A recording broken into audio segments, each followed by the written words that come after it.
Hey everybody, welcome back. Looking at some Savas Algebra 2 work here. We're in lesson 7-6, trigonometry, but we're doing some review work here today at the end of the lesson on problem 9. And so on this problem, we've got this exponent. I think this came from lesson, if I'm not mistaken, I think it was unit 6, topic 6, chapter 6, whatever you want to call that. So how do you solve a problem where you got bases and exponents? Well, you have to solve that. I'll show you a couple of ways, but algebraically, the way they're looking for here is to get the bases to have like bases so you can set the exponents equal. So 32, if you remember, 32 was 2 times 16, that's 4 times 4. You got those two 2's there and two 2's there. So that's 1, 2, 3, 4, 5 4's. So 2 to the 4th is your 32. And then it's still to the x squared. And then on the right, the 4 base is just 2 squared. And then to the 4x plus 2. And then if we do powers to powers multiply here, right?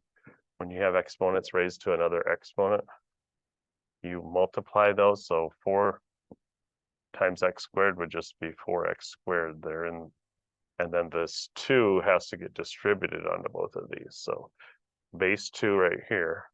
And then this 2 distributed all the way through there would be 8x plus 4. So now once we have our base, we have our overall bases to be the same, 2. In order for these two things to be equal, it just makes sense. The only way to do that logically is if the exponents are also equal. No other way for it to happen. So we're just solving where we set the exponents equal. And when you have a quadratic that you need to solve, hopefully you've done enough of these by now that you understand where they're going to move everything to one side. Factor, I would go ahead and think of dividing everything by 4 here, since I noticed that'll give us smaller numbers. X squared, this would just be a 2x then when I move it over, and that minus 1. And then my preferred method at this point to solve, factor x, well, that doesn't make sense. If I have an x minus 1 and an x plus 1 is the only way to get a negative 1, right? That's not going to give me a minus 2x in the middle. So either I made a mistake somewhere. 2 to the 4th is 2 to the 4th. Wait, I just said that. I just thought I said this was 5. I wrote a 4, so this was up there. Well, that's okay. I like to show that even I make mistakes sometimes, but go back and find them to help figure it out. So I gotta go back here. I think I said a 5. I don't know. You could replay it and see if you want to catch me making a mistake, but let's see. I'm gonna fix this. So I've got 5x squared equal to the 8x plus 4.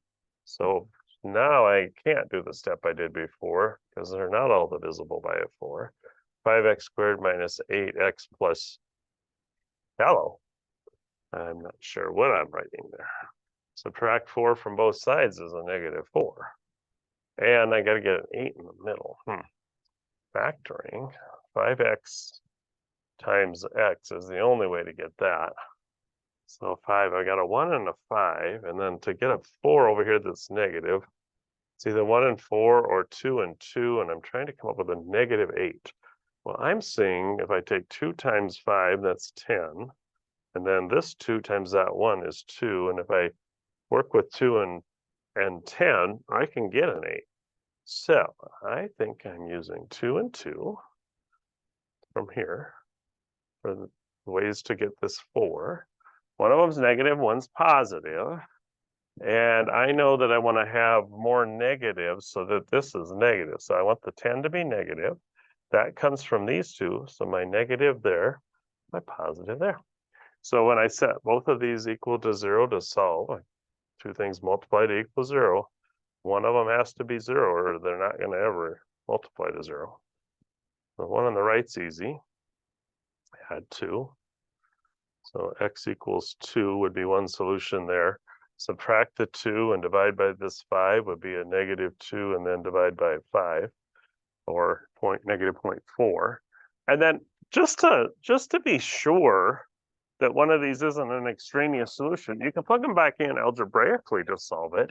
Or I would just remind you that we could have just went back to this 3.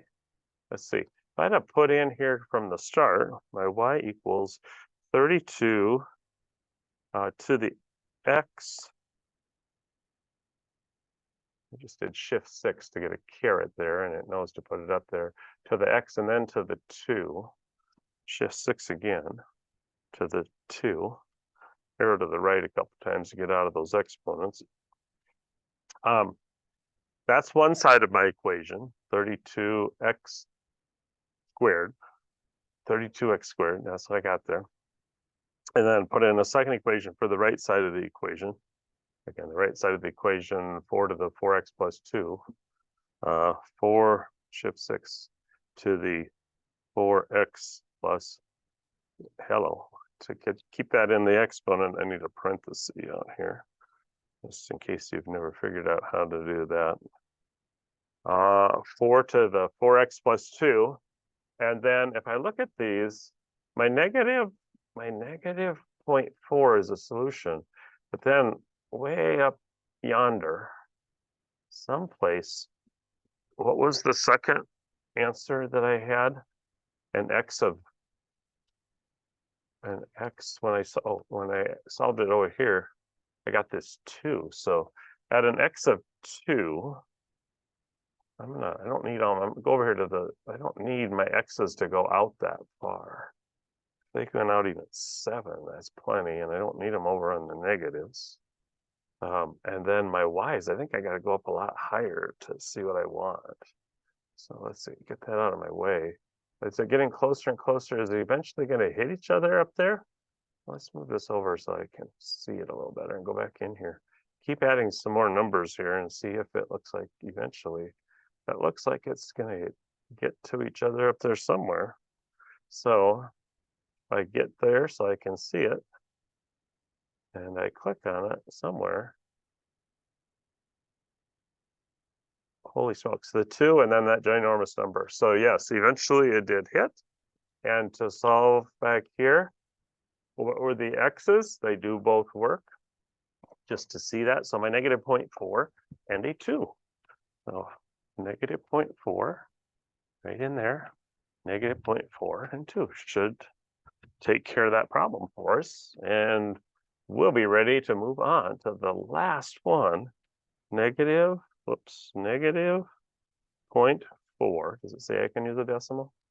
It doesn't say. So, whoa, holy smokes, I got something. Negative 0.4, comma,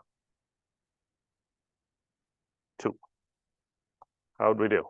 Woohoo! All right. Moving on. We finally are to the last, as my pappy would have said, this is the problem.